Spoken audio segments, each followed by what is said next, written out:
Hooked on Fishing with Wes and Dave Peterson. Welcome to Hooked on Fishing. Good morning. I'm Michelle, and Dave and Wes are off the water and here in the studio. On September 18th, we do want to thank Hardee's of International Falls and Hibbing for sponsoring our show today. So Dave and Wes, good morning, and thanks for being here. Good morning. Hello, Michelle. Hey, so how much fishing have you been doing with all these thunderstorms going on? We were out the other morning and got off. We got the boats on the trailers, and we were dry. And then it started raining about, halfway into town. And So you're saying you got off the water just in time? we did. Uh-huh. And, yeah. Well, good. Glad to hear it. But the boats were really wet by the time we got back. It rained almost 3 inches, didn't it? Yeah. We got that first shot. Monday night? Yeah, Monday morning, or Monday about noon. It rained for, at our house maybe 20 minutes, and we had over 6/10 of an inch. Yeah. And then, then that afternoon or that night, it started raining at 9-10 o'clock at night, and we had 2.9 inches of rain in our rain gauge. And we've got a Weather Service accurate rain gauge. So I almost texted you to ask you how much you had because I knew you would know. I think the airport said 2.6 or 7 or something. And I saw reports of over 3 inches in some areas. Yeah. Crazy. But that's not a bad thing. It was, the lawns were starting to get dry. The river, good for gardens. We've had warm weather and now some good rain. So I know a lot of people have said their gardens have been extended this year. So that's good. River was starting to get down. It wasn't low, but it was. So I like to see the river, go into the winter if we can with, ample water. And so good groundwater. Good groundwater means the frost doesn't go as deep. So. But who's talking about gardens? This is a fishing show. That's right. So, okay, now Wes has told us when he's been on the water. How often have you been on the water lately? Every day. Fishing has been awesome. Has it? Yeah. Are you fishing the river or lake? We fished all the lake. Yeah. Yeah. So kind of all over.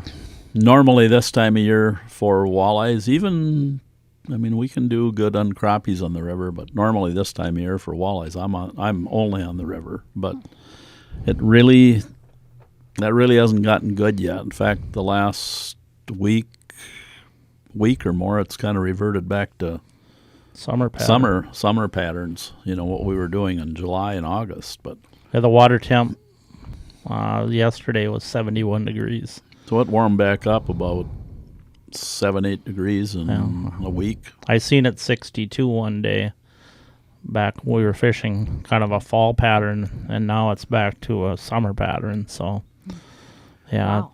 the fishing has been nothing short of awesome. And you're getting walleyes and crappies? Yep. Mm-hmm. Catching both.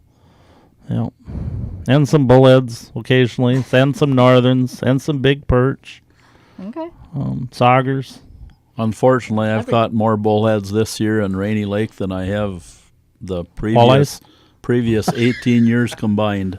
I think you just attract them because they know you don't like them. I really don't like bullheads. Yesterday, Wes caught one. I was running the boat, and I'm going in reverse, and Wes had one, and my nephew grabbed the net, and I could see it way back there. I could see it kind of on top of the water, and I could see that kind of a brown, golden color, and I said, that's a bullhead. There is nothing golden about those. They're just ugly yellow. That's not the golden ticket or anything. Yeah, we're going to all have to wait to get to heaven to find out why God invented some of these fish. Yes, we'll have a lot of questions, Lord. So are you still fishing in kind of shallower water, or what are you doing? Yeah. Shallow water, yeah. Still shallow. Shallow being? 4 to 8 feet. Yeah. We'll start fishing the river here, though, because we've heard some good reports. Actually, in the last day, we've heard some reports down at the river, so. Better check it out. Yeah, so there's a walleye tournament this weekend over, I believe, in Emo. Said their pre-fishing has been really good. Okay. So And that would be on the river then, yeah, right? Yeah.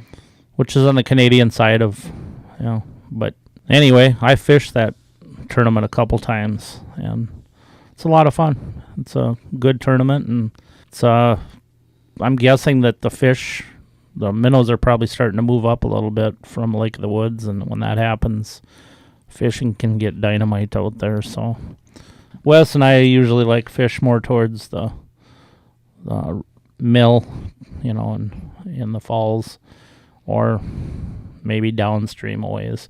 We have other spots we go to, but that's probably our main go-to spot. So I just read a report the other day of a friend of mine who guides on Lake of the Woods, and he said he set a record for the number of minnows he used.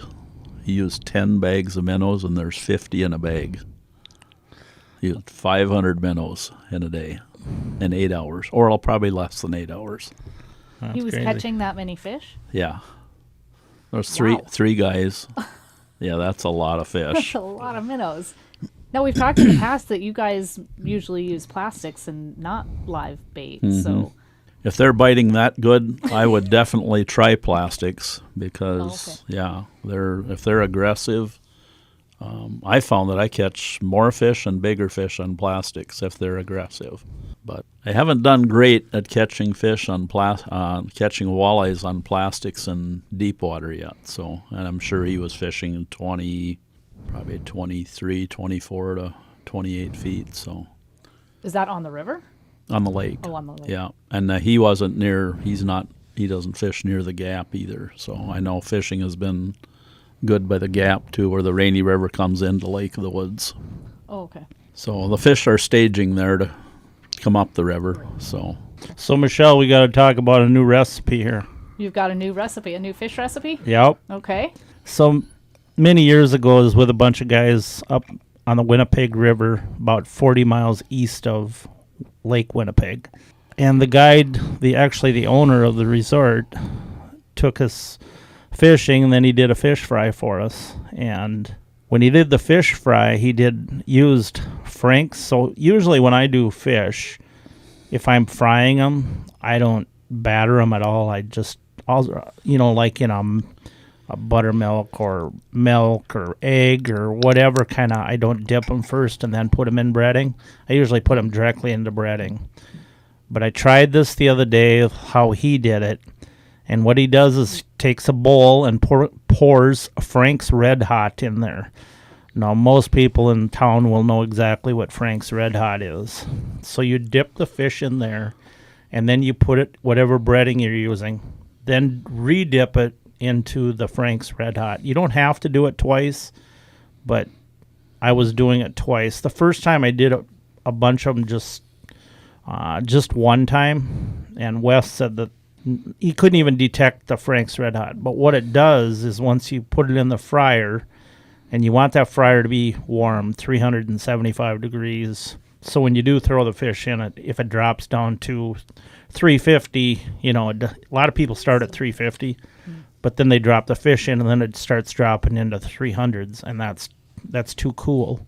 So you have to keep that temperature up. So I like starting at 375. When I drop the fish in, they might get a little more done, but that's okay. So I cook them for 4 minutes, probably about 2 minutes per side.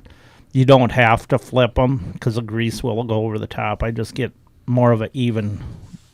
But if you do this, so you dip it in the Franks, dip it in the breading, dip it in the Franks, dip it in the breading, put it in your fryer, cook it about 4 minutes. It'll come out golden brown. And it is And crispy? very crispy, and it's excellent. So somebody can try it. Sounds good. Yeah. So one of the nephews was eating it or taking some fish off the plate, and the plate was nearly empty, and there was just chunks of breading, and he says, "Oh, good." He grabbed just the breading that was fried. Nothing was left on the plate, huh? Yeah, but all the fish that I cooked, I did a couple. My wife doesn't really care for, and I told her it's really not spicy. Because you think Frank's Red Hot, it's like going to be hot. And it is hot if you have it just, if you dumped it on a hamburger and it's straight from the bottle. Okay. Yeah, it's not going to be like ketchup. It's going to be a little warmish, But once you fry it in the fryer, it changes everything. And Okay. it is very good. So Sounds simple. Yeah, and tasty. a lot of people, we've shared a baked recipe, but not everybody likes baked fish. So this is a good alternative to, frying fish. I don't know what kind of breading people use, but I would imagine just about anything. Your favorite breading, but just anything would work. just dip it in this red hot first, and I have a good So connection you're with. using the red hot instead of an egg or buttermilk or whatever Right. somebody might use. Yeah. Okay. Correct, and we don't dump it. We don't dip it in anything else. Just Frank's Red Hot. That's it. And you can get that at the grocery store? Yep. Okay. Yep. Probably check right this around out. the ketchup. and we've got an air fryer option on our oven, so we're gonna try it with that On your oven? on the oven. Yeah. You have a built-in air fryer? Yes. Yeah, the That's new, cool. new ones have that. Yeah. The air fryer won't get this, may not turn it that color. So we've used it before with just breaded fish, and instead of putting it instead of deep fat frying, we put it in the air fryer, and it doesn't have the color, but the taste is. Does it get crispy? Oh yeah, Okay. but the taste is is about the same. So, and I'm guessing it won't get. The breading won't be as thick as it was, when you fried it. But we'll find out. I'll report back. So Never hurts to experiment. Lynn's got another deal, like a pressure cooker too, Wes, that she was using. she borrowed that. Okay. Yeah, used Instapot for. We put some. It's kind of some low grade steak in there, and that turned out. We did that, and we did it in the grill. The air pot was way better. Oh, yeah. Really, really good. Yeah, it was very tender, and They said you can do it from a frozen state. Yes. That's what I use mine for because most of the time I don't Oh, think well, ahead you're too free see? to thaw things before. Yeah, that's cool though. I didn't even know anything about it. So I don't know that it would work for fish, though. I no. think you're better off Oh. doing fish in the oven or frying or whatever. But that's my guess. I've Yeah. never actually Yeah. looked into that. But yeah, Yep. a lot of kind of fun to experiment. Well, there's a lot of different breadings you can use. I mean, shore lunch, and there's a ton of fish breadings out there. Probably pretty much whatever seasonings you like, too. I cheat Right. a little bit, and I buy some from Hardee's. So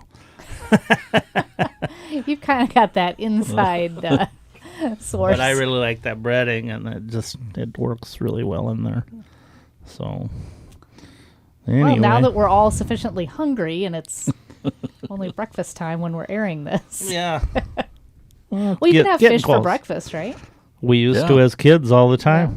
Yeah. We had fish for breakfast a lot. Yeah. Okay. Well, you guys could probably eat it for breakfast, lunch, and dinner.